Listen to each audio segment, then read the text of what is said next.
By some estimates, over 1 trillion photographs are taken every single year, almost all on a device that fits in your palm. This is the story of how we learned to stop light. For most of human history, if you wanted to remember a face, you hired a painter. A portrait cost more than most people earned in a year, and it still got the nose wrong. The first clue came not from a scientist, but from a darkened room. Punch a tiny hole in one wall, and the outside scene appears, upside down, in full color, on the opposite wall. An Iraqi scholar named Ibn al-Haytham documented this effect in precise mathematical detail around the year 1011. He called the device the dark chamber. His landmark work explained that light travels in straight lines through small openings. It was the most thorough study of light and vision the world had ever produced. By the 1500s, European artists were building room-sized dark chambers and projecting outdoor scenes onto paper. They traced the image directly. It was cheating. It was also brilliant. Some art historians believe Johannes Vermeer used a camera obscura to achieve the uncanny precision of his painted interiors. The optical accuracy of his work is otherwise very hard to explain. There was one maddening problem. The moment you stepped back into the light, the image vanished. The camera obscura could show you the world, it just couldn't hold it. By the early 1800s, inventors across Europe were obsessed with the same question. Could you chemically fix an image onto a surface and make the light stay? The man closest to an answer was a French gentleman inventor named Nicéphore Niépce, working in the Burgundy countryside. He coated pewter plates with bitumen of Judea, an asphalt that hardens in light. Around 1826, Niépce pointed a camera obscura out his upstairs window and left a coated plate inside for approximately 8 hours, while the sun moved across the sky. What emerged was blurry and barely readable: rooftops, a courtyard, a pigeon house. But it was real. It was permanent. It is still the oldest surviving photograph in the world. Niépce's work caught the attention of a Parisian showman named Louis Daguerre, who had his own obsession with captured light. In 1829, the two men signed a formal partnership. Niépce died in 1833, never seeing what came next. Daguerre kept experimenting alone, and 4 years later, an accident in his studio changed everything. The story goes that Daguerre left a used silver plate near a bowl of mercury and came back to find a sharper image had formed. Whether legend or fact, by 1837 he had a working process. On the 7th of January, 1839, the French Academy of Sciences announced the daguerreotype. France bought the rights and made them free to all of humanity. Paris erupted. Within weeks, opticians couldn't keep pace with demand for equipment. The press called it a gift from the gods. One journalist wrote that the whole city had gone completely daguerreotype crazy. For the first time in history, ordinary people could own a precise, permanent image of their own face. Portrait studios opened on every major street in Europe and America within months. The daguerreotype was breathtaking, but each image was unique. There was no way to make a second copy. Share it, and you had nothing left. While Daguerre was stunning Paris, an English scientist named William Henry Fox Talbot revealed a different process, one that created a paper negative from which unlimited copies could be printed. Talbot's insight, capture a reversed image first, then reverse it again in printing, became the foundation of photography for the next 150 years. Every film roll and darkroom descends from it. By the 1850s, the wet collodion process made photographs dramatically sharper and cut exposures from minutes to seconds. Photography began spreading beyond the portrait studio. When the American Civil War began in 1861, photographers like Matthew Brady dragged darkroom wagons onto battlefields. For the first time, the public saw war's reality, not painted heroism, but bodies in mud.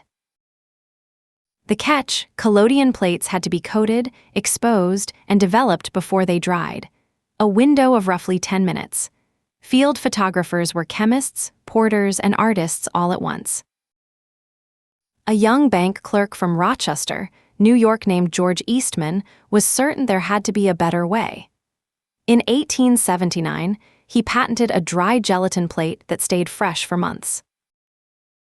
In 1885, Eastman replaced glass plates with flexible paper-backed film on a spool. Photography was about to leave the professional studio permanently. In 1888, Eastman launched a small box camera preloaded with film for 100 exposures, and attached a promise that became one of the most famous slogans in industrial history. "You press the button, we do the rest." The customer shot the roll, mailed the entire camera to Kodak, and received prints and a freshly reloaded camera by return post. In 1900, Kodak introduced the Brownie camera for $1. It sold by the hundreds of thousands. Photography was now within reach of nearly any working family. Suddenly, grandmothers, schoolchildren, and factory workers were making photographs. The word snapshot, borrowed from hunting, entered everyday language. The urge to document your own life had become a popular habit. In 1925, the German company Leitz released the Leica, a compact camera using 35mm cinema film that fit in a coat pocket and could freeze a moment in a fraction of a second. French photographer Henri Cartier-Bresson used a Leica to define what he called the decisive moment, the precise instant when light, form, and meaning converge in a single frame. Photography had become art. Color photography had existed in cumbersome forms for decades. Then, in 1935, Kodak released Kodachrome, vibrant, stable, and practically the visual texture of the 20th century.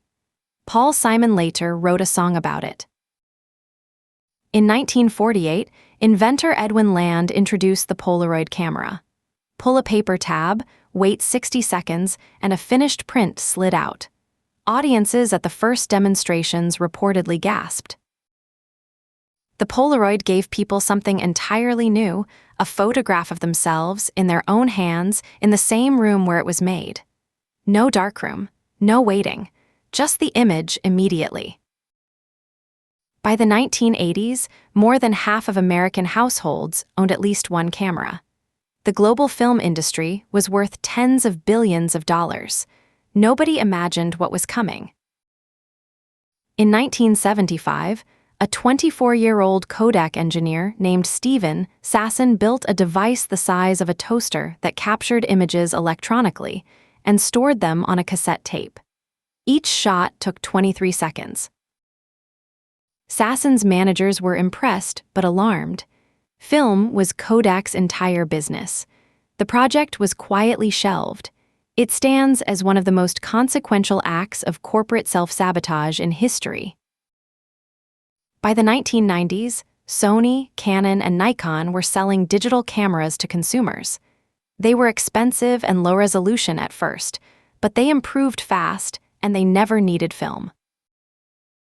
Kodak filed for bankruptcy in 2012, less than 2 decades after digital cameras went mainstream. A company once worth tens of billions could not survive the invention its own engineer had built. In 2000, a Japanese handset called the Sharp JSH04 became the first mass-market phone with a built-in camera. The images were tiny and grainy. Nobody cared, they were instant, free, and shareable. In 2007, Apple's first iPhone shipped with a 2-megapixel camera. Within a few years, camera phones outnumbered every standalone camera ever made. The dedicated camera became a niche product almost overnight. Today, by some estimates, the vast majority of all photographs ever taken were captured in the last 10 years alone. The camera that once required a tripod and a darkroom now lives in 3 billion pockets. The fundamental principle hasn't changed in 1,000 years. Every camera on Earth, antique, professional, or phone, works exactly as Ibn al-Haytham described. Light through an opening, image on a surface. If Nicéphore Niepce could see your phone, the electronics would be incomprehensible to him. But show him the diagram, light, lens, sensor, and he would nod.